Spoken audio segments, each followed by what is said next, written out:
Hey everyone, so we're back with another Dragon Hunt video, and today's video I'm going to be reviewing the 4 tank heroes that are in the game that are actually usable. The rares and the normal, they're really not useful, but I will talk about these 4 individually and where they can be used. I was going to review all of the heroes, but it ended up being like a 2.5 hour long video, so we're not doing that. So we're just going to break it up into smaller pieces, and then I'll release them, each day this week here, so you guys have something to watch probably every day. So with that being said, let's talk about tanks. Now, the reason why I wanted to talk about tanks specifically was because tanks and supports, and then soon summon classes, are actually kind of like a supplemental character or class in this game. I say that because in the adventure mode, it kind of even guides you, in Mirage Abyss. So in Mirage Abyss, which is all the gear dungeons, you have 4 specific dungeons that cater to rogues, elementals, warriors, and assassins. But you don't have one for tanks and you don't have one for supports. So the game's kind of pointing you in the direction, at least in my opinion, that those 2 classes are just flex positions. They're supposed to be brought in different areas, maybe where warrior heroes aren't very good, or rogue heroes, or elementals, or assassins. It's just like, okay, I have X amount of rogue heroes, and these other heroes aren't really good in this game mode, so let's bring in either a support or a tank. So with that, these 4 tanks all really do something kind of different. The exception being John and Anthony. They're kind of similar, but even at that, they do provide kind of different things that they can bring to your team. So first one that we're going to talk about is Natalie, which I think is definitely the best tank hero in the game. I know that she probably gets overshadowed a lot by a lot of the other heroes, and probably just because she's a tank hero where she can't be used as much as the other classes in the game, but she's actually very, very strong. So what makes this character really good is she has all 3 of the nice things that you want to see out of a tank. The 3 things being, she has crowd control, so she has a type of stun in this game, which is called Vertigo. So she has stun. She also has self-healing, which is really important. And she can actually do damage, which is really rare for tanks. So with all 3 of those things encompassed, in my opinion, she kind of plays out more like a warrior hero, which is why I think she is the best. The problem is with her being a tank class, there's certain aspects of the game where warriors get an upgraded boost. So even though she plays like a warrior, she won't get those benefits that other warrior heroes get, like in Realm of Clouds or in certain areas of like Celestial Ring, where those warrior heroes do get that boost. But Natalie in general, very strong for all the reasons that I mentioned. She has this ability on her ultimate where she goes and jumps into the air and then slams down and stuns people for 2 seconds, which is actually, kind of a big deal. And then also, if you upgrade her to Immortal, she increases all of your allied heroes' armor by 15%. So making all of your other heroes, even your warrior heroes, a little more tanky is really nice. So she has, some damage here that I had mentioned. She also restores her HP based on her armor. So the tankier she is with her armor, the more HP she's gonna heal. And then she also has damage reduction on her passive, as well as increasing her healing.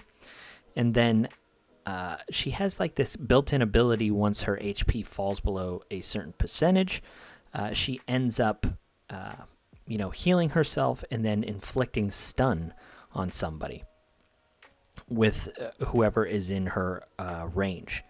So, again, very strong character. Now, where can you use her? One of the best places to use her is in the guild trial yard.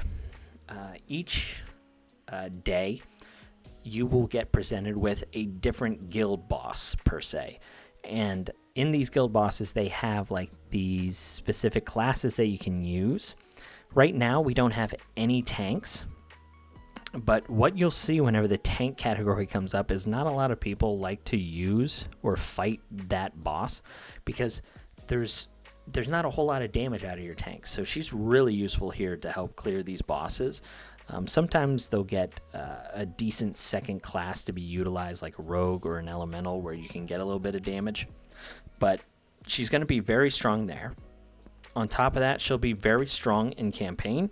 Anytime you have a large collection of enemies, she's going to be able to come in and really utilize that stun. So here, you know, some of these enemies might be immune to vertigo or even crowd control effects. But if you need just, you know, a few seconds to get your ultimates built up on your damage dealers or to time another stun ability, you know, with your frontline heroes, this is where Natalie will really come into play. She can also take a lot of damage and heal herself back up. So enemies like this one in the front line who do a lot of damage, it'll be nice for Natalie to sit there and eat up kind of the damage and then heal herself back up. So really good in campaign for sure. In Celestial Ring, she's actually one of the heroes that get an eternal gem, and these gems in this game mode are like really overpowered.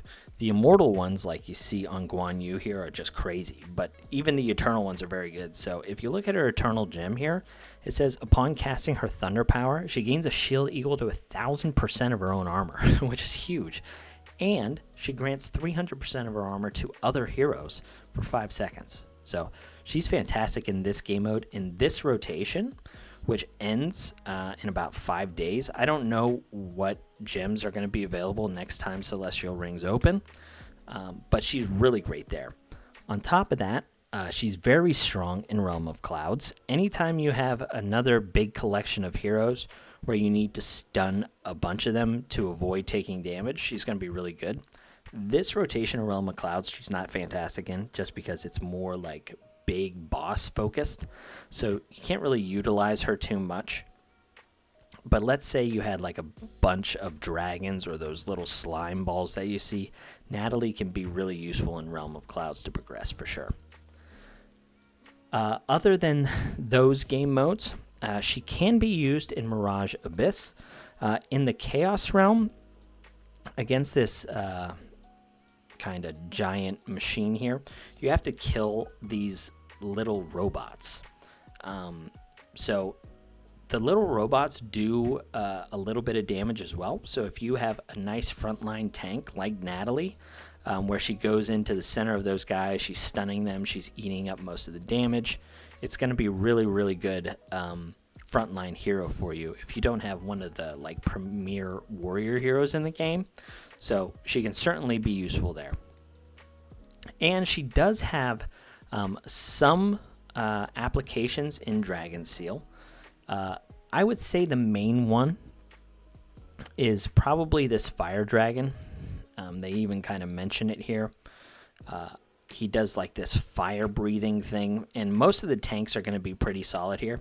They even show Natalie in here, where you drag your tank over to divert the attention of the dragon so his fire breath doesn't actually hit your damage dealing heroes. And with her self-healing, once she gets down below a certain point, she'll heal herself back up. He also summons minions as well, which is really a really nice thing for Natalie to come in handy with. So if you were to move Natalie, like in this backline where they show her here, and then he would spawn these little enemies, you can use your Natalie's ultimate to jump over here and stun these enemies. So she's fantastic in this fire dragon boss. She can also be useful in the water boss as well, mainly because the water boss does have other minions as well, kind of floating around that do some damage. If you end up killing them, they drop buffs like healing or attack up. So she can also be useful there. And then the last place that she's really useful is going to be Arena, whether it's normal Arena or the Lion King Championship, which is 3v3. being able to put her into your team to try and stun heroes whenever the game first starts. I believe, yeah, I have her on one of my teams here. She basically jumps, to the middle of the screen and stuns heroes. So, yeah, those are all the game modes that she's good in. She's really underrated. I think a lot of people overshadow her just because she's a free hero, but she's strong in almost every single area of the game. All right, so next we have the newly released Anthony. He's actually the current banner for me right now. This guy is really just a meat shield. He sits there and just takes a bunch of damage. He doesn't really do damage himself. He doesn't really have any kind of crowd control or any kind of additional benefit to himself other than being a meat shield. Now, all of the same things kind of apply to Anthony that I said with Natalie. Like in the arena, he's going to be a decent meat shield to take away from certain assassins like Edward or Dodgy, especially if you put him in the back row. A lot of times, and you see it on my defense as well, I have an assassin in the front row because assassins tend to jump to the back and attack damage dealers that want to be protected by your front row. Like here I have Betty and Anna. So if you were to put Anthony in the back instead of Anna, what would happen is those assassins would actually go in and target Anthony. So it would kind of deflect the damage from Betty, which is kind of nice. Oh, actually, sorry, I messed up my rotation back there. Okay. So yeah, he can certainly be used there. Same thing with the dragons, although I think he's not really useful in the water dragon. He's only useful kind of in the fire dragon and then also this sand dragon. So the sand dragon, he will target like one specific hero whenever you're close to him with like this tail swipe and just this like leap in the air. But he can be pretty good there. This dragon does do this roll thing, which is quite annoying, but Anthony's probably pretty useful in this dragon as well. Realm of Clouds, I guess he can be useful here, like especially even in this rotation.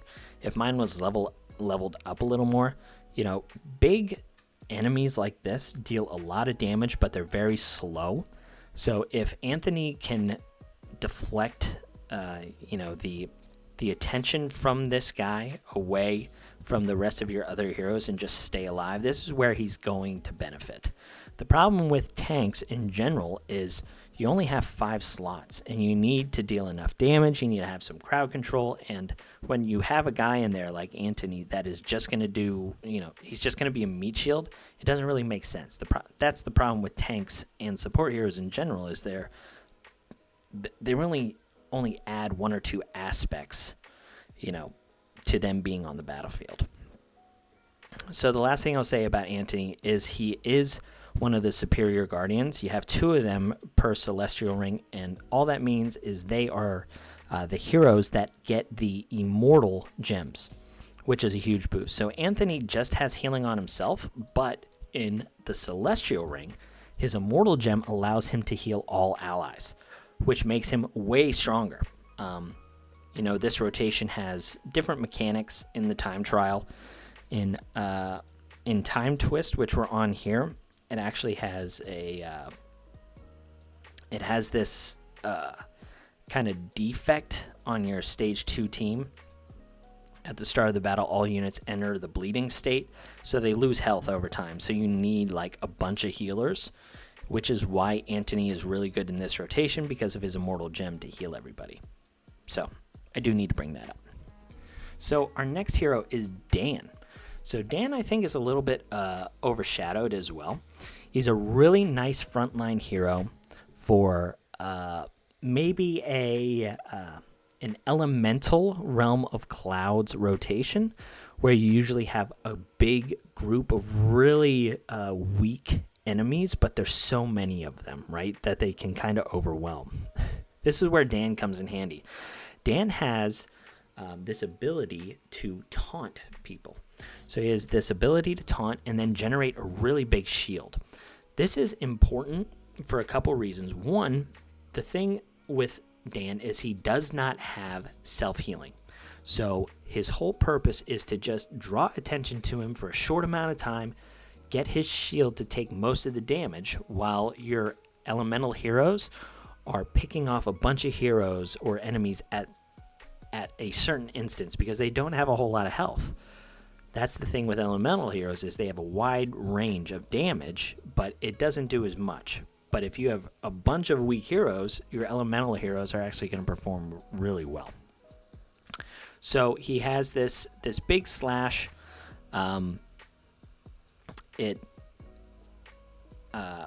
Depending on how many people that he hits, that's how big his shield gets.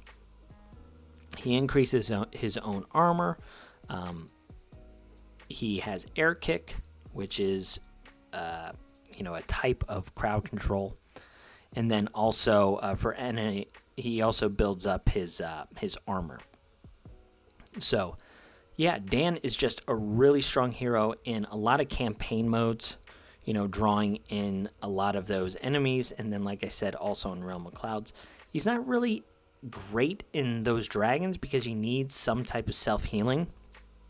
And the shields just aren't going to be enough. He's really meant there to draw attention for a short amount of time so you can generate, your damage dealers to hit a wide range of heroes, usually weaker ones.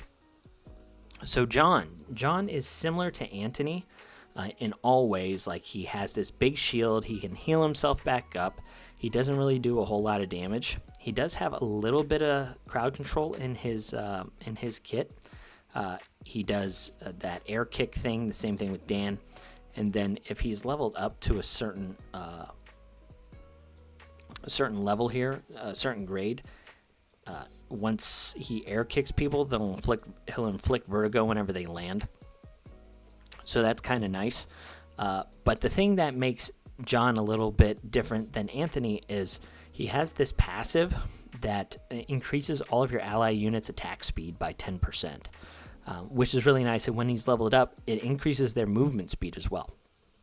So all of the same things apply to John as the rest of the other tanks, like, being in campaign, Realm of Clouds in certain areas, and your dragons. But I actually think he excels the most in that Earth Dragon that we looked at. The reason why is he's a really good tank. He has self-healing as well.